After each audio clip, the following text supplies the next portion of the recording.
نحمده ونصلي ونسلم على رسوله الكريم اما بعد اعوذ بالله من الشيطان الرجيم بسم الله الرحمن الرحيم لقد جاءكم رسول من انفسكم عزيز عليه ما عنتم حريص عليكم بالمؤمنين رؤوف رحيم آمنت باللہ صدق اللہ العلی العظیم۔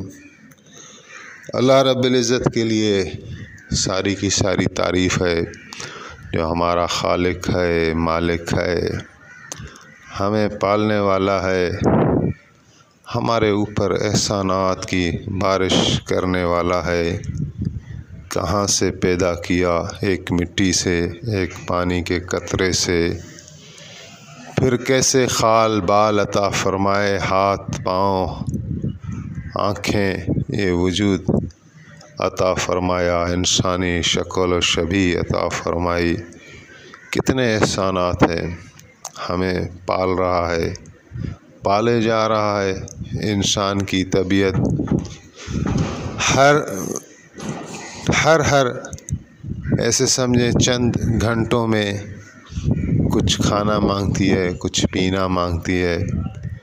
ہوا اس کو ہر وقت درکار ہے سانس لینے کے لیے۔ تو اندازہ کریں، ابھی کسی کی 100 سال عمر ہے، کسی کی 50 سال ہے، تو ہر انسان جو جہاں ہے اس کو ساری نعمتیں اللہ سبحانہ و تعالیٰ دے رہے ہیں، کھلا رہے ہیں، پلا رہے ہیں۔ سانس کے لیے ہوا دے رہے ہیں، زمین کو اس نے ہمارے لیے مسکن بنایا ہے، ٹھکانہ بنایا ہے، اس میں سے ہمارے لیے غذاؤں کا انتظام کیا ہے، بارش چلا کر ہمیں پانی پلا رہا ہے۔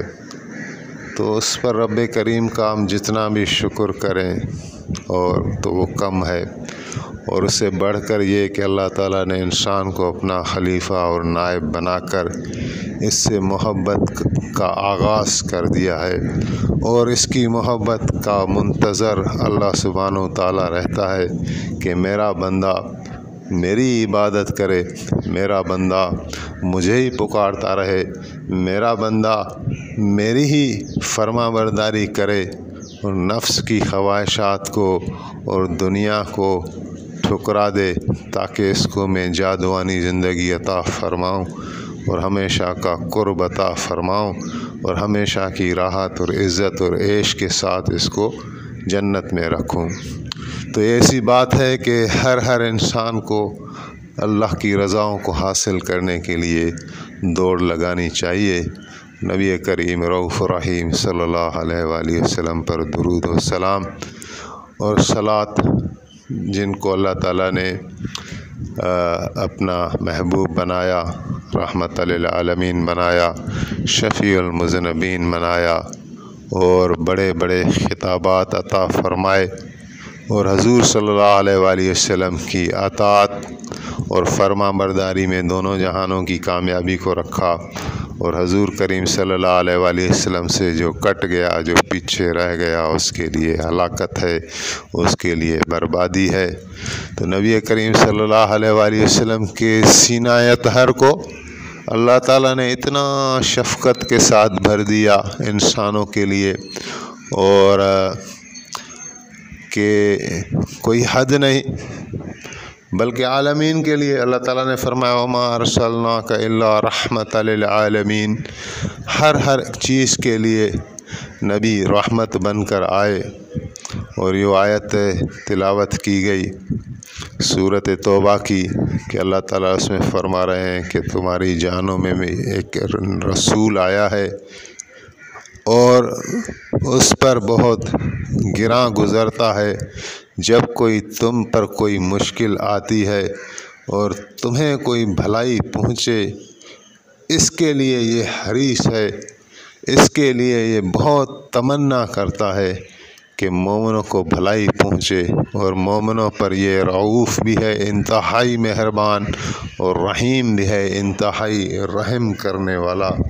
تو نبی رحمت صلی اللہ علیہ وآلہ وسلم کی رحمت اور شفقت اس امت کے واسطے بہت بڑی ہے، اور آپ کو فرمایا گیا قرآن پاک میں کہ آپ کہیں کہ کل یا ایھا الناس انی رسول اللہ الیکم جمیعا، آپ ان کو بتائیں کہ انسانوں میں تمام کے تمام انسانوں کے لیے رسول بن کر آیا ہوں، لہذا جو بھی انسان انسانی صورت میں ہے تو ایک طرح وہ امت میں داخل ہے کہ حضور صلی اللہ علیہ وآلہ وسلم اللہ کے آخری رسول ہیں۔ ابھی کوئی مانے یا نہ مانے، لیکن جس طرح اللہ رب العالمین پورے عالمین کا رب ہے، کوئی مانے نہ مانے، اسی طرح جناب رسول اللہ صلی اللہ علیہ وآلہ وسلم ہر انسان کے لیے رسول بن کر آئے ہیں، اور آپ یہی فکر لے کر آئے، اور اسی نقطہ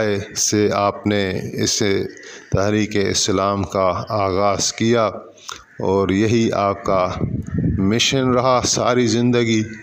تو ایک واقعہ آتا ہے کہ ایک یہودی تھا، نوجوان، 14 15 16 سال اس کی عمر ہوگی، وہ کبھی حضور کی مجلس میں بیٹھتا اور حضور سے اس کو محبت ہو گئی، لیکن یہودی چونکہ پوری طرح جانتے تھے، مدینے والے حضور کو جانتے تھے لیکن جان بوجھ کر پھر انکار کرتے تھے، تو وہ بچہ مسلمان ہو نہیں سکا اور بیمار پڑ گیا۔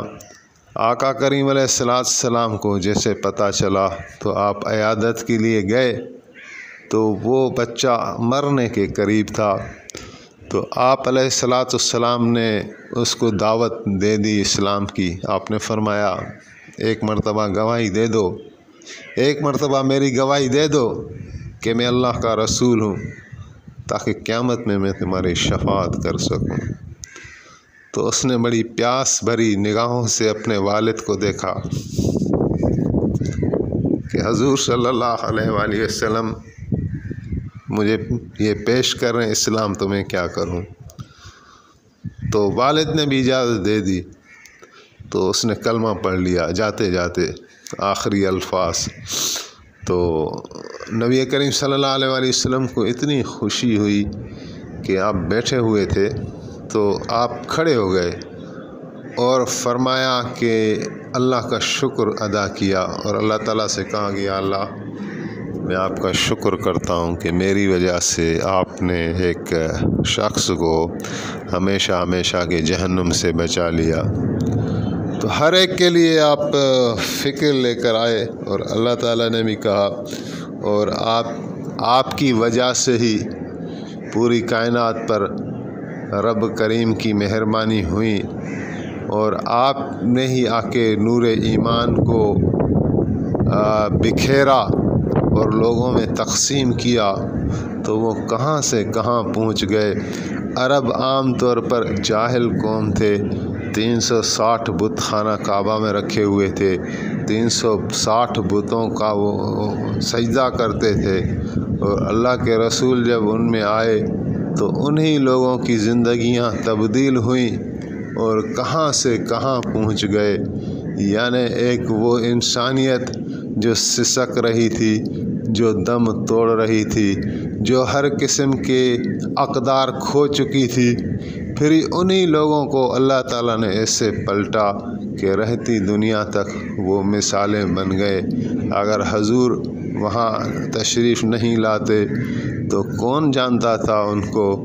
کئی صدیاں گزر گئیں، کئی لوگ گزر گئے، لیکن جب رسول اللہ آئے تو ہی بلال بنے، اور ابو بکر بنے، اور عمر بنے رضی اللہ تعالی عنہم اجمعین، کہ حضور کی جب محفل اور مجلس میں جو شریک ہوتے گئے ایمان کے ساتھ، وہ درجات لیتے گئے۔ آج تک دنیا میں یہی اصول ہے، قیامت تک جو حضور صلی اللہ علیہ وآلہ وسلم کی مانے گا وہ اس سے اللہ راضی ہوگا، اس کو اللہ تعالیٰ محبوب بنائے گا، اور جو حضور صلی اللہ علیہ وآلہ وسلم سے منہ پھیرے گا وہ دنیا میں بھی ناکام ہوگا اور آخرت میں بھی ناکام ہوگا۔ آقا کریم علیہ السلام نے کس طرح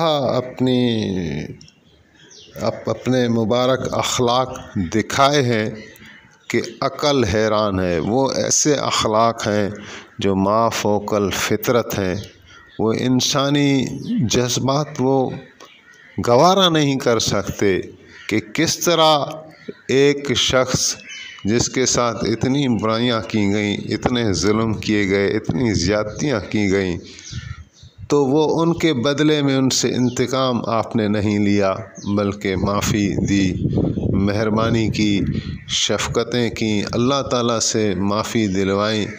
ابو لہب آپ کا چچا تھا، لیکن آپ کا بدترین دشمن تھا، تو اس کے 3 بیٹے تھے، عقبہ، عتبہ اور معتب۔ تو ان کے 2 بیٹوں سے حضور کی بیٹیوں کا بھی اسلام سے پہلے نکاح ہوا تھا، لیکن باپ نے کہا کہ محمد علیہ السلام کی بیٹیوں کو طلاق دے دو، تو دونوں نے طلاق دے دی۔ تو عقبہ جو تھا وہ ملعون تھا، وہ لعین تھا، اس نے جا کے خانہ کعبہ میں حضور علیہ السلام سے گستاخی بھی کی اور پھر حضور کی بیٹی کو طلاق بھی دی۔ تو آپ کی مبارک زبان سے نکل گیا کہ یا اللہ اپنے کتوں میں سے ایک کتا اس پر مسلط کر، اور پھر وہ ملعون بدبخت ایک شیر کے حملے میں ہلاک ہوا۔ اسی دن، اسی رات، جس دن آپ نے بد دعا کی اس کے لیے، اسی رات وہ جہنم واصل ہوا۔ باقی 2 بیٹے بچ گئے، تو وہ بھی دشمنی میں کوئی کم نہیں تھے، لیکن آقا کریم علیہ السلام نے جب مکہ فتح کیا تو حضرت عباس سے فرمایا کہ وہ تمہارے بھتیجے کہاں ہیں؟ عتبہ اور معتب ابو لہب کے بیٹے ہیں، دشمن کے بیٹے، اور 20 سال دشمنیاں سنگین کی۔ ابھی ایک نے حضور کی بیٹی کو طلاق بھی دی ہوئی ہے۔ تو حضرت عباس سے کہا آپ کے بیٹے کہاں، آپ کے بھتیجے وہ کہاں ہیں؟ میں نے اللہ سبحانہ و تعالیٰ سے ان کو مانگا ہے۔ تو وہ حاضر خدمت ہو کر مسلمان ہوئے اور کلمہ پڑھ لیا۔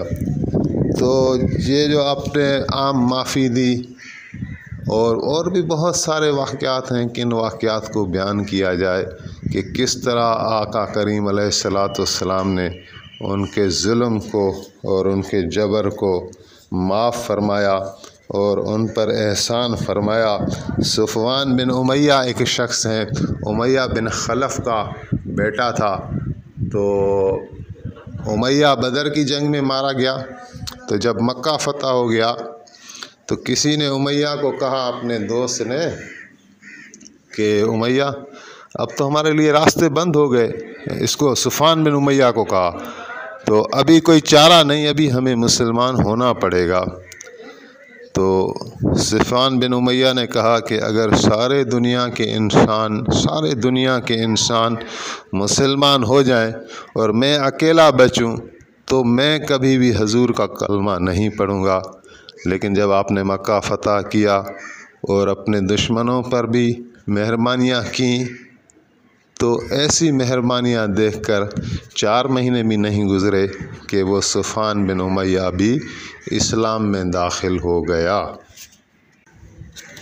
پھر آقا کریم علیہ السلام نے جس طرح صحابہ سے محبت کی، ازواج مطہرہ کے ساتھ شفقت فرمائی، چھوٹے بچوں کے ساتھ محبت کی، بڑوں کے ساتھ، تو عقل حیران ہو جاتی ہے۔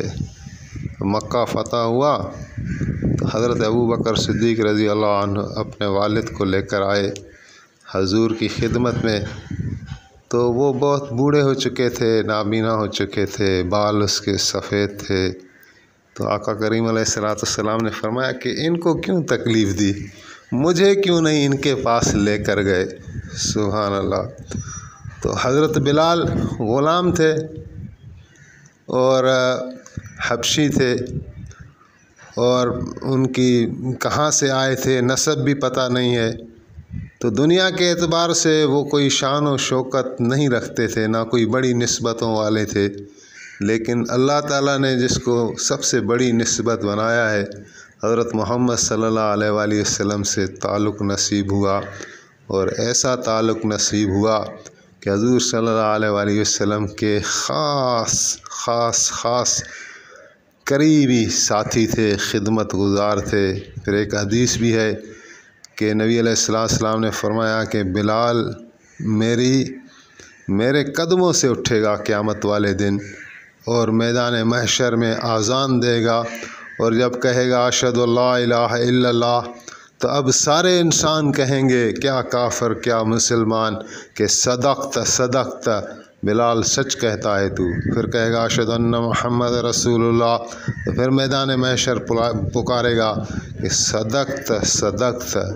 تو آپ نے کتنی محبتیں دیں کہ کہاں سے کہاں حضرت بلال پہنچ گئے، اور حضرت بلال بھی رضی اللہ عنہ حضور سے اتنی محبت کرتے تھے کہ کیا کہنے۔ جب نبی کریم صلی اللہ علیہ وآلہ وسلم کی وفات ہوئی تو حضرت بلال مدینے میں رہ نہیں سکے۔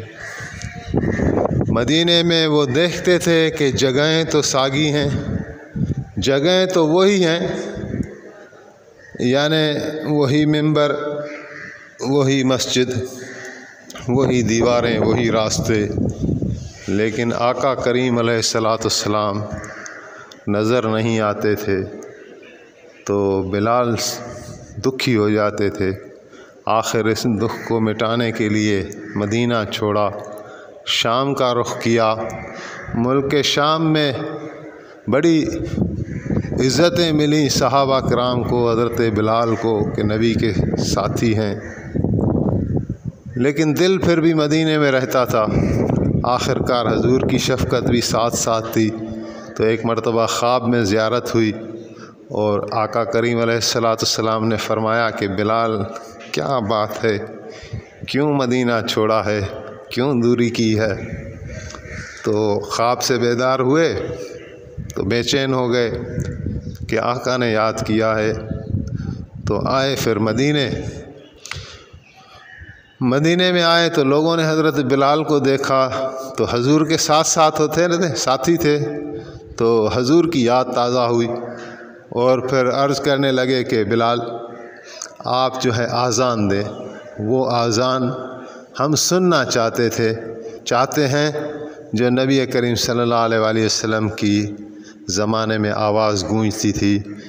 آج ایک مرتبہ پھر مدینے کی فضا میں حضرت بلال کی آواز آئے، لیکن حضرت بلال ٹالتے جاتے تھے اور اذان دینے کے لیے آمادہ نہیں ہوتے تھے۔ تو آخر کار امام حسن اور امام حسین علیہ السلام نے فرمائش کر دی یہی، تو ان شہزادوں کے حکم کو وہ ٹال نہیں سکتے تھے، اور اذان دی، اور جب کہا کہ اشہد ان محمد رسول اللہ، تو بوجہ غم اور درد وہ پورا کہہ نہیں سکے، اور غم کھا کر بے ہوش ہو گئے آقا علیہ السلام کی محبت میں۔ تو یہ نبی علیہ السلام کی امت کے ساتھ شفقت ہے، اور امت نے بھی آپ کے ساتھ بہت محبت کی ہے اور کر رہی ہے۔ یہ ایک عجیب رشتہ ہے۔ پھر ایک صحابی ہیں ابو لبابہ رضی اللہ عنہ،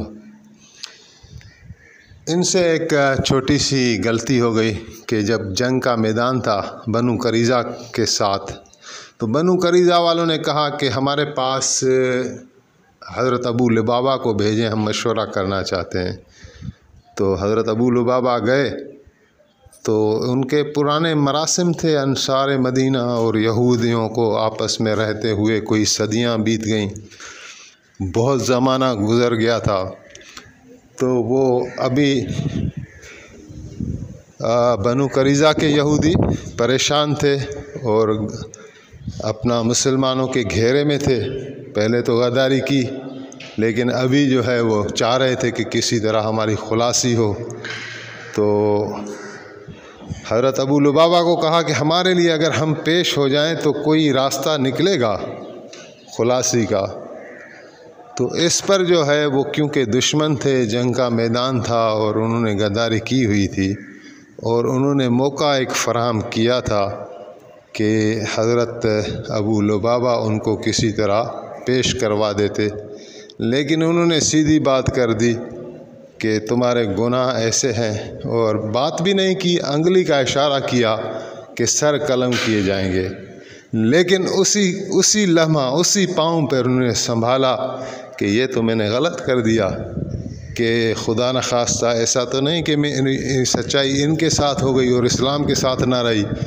تو وہاں سے توبہ توبہ پکار کر مسجد نبوی میں ایک ستون تھا، وہاں حضرت ابو لبابہ نے اپنے آپ کو باندھ دیا اور کہا جب تک اللہ تعالیٰ معافی نہیں دیں گے میں بندھا ہی رہوں گا۔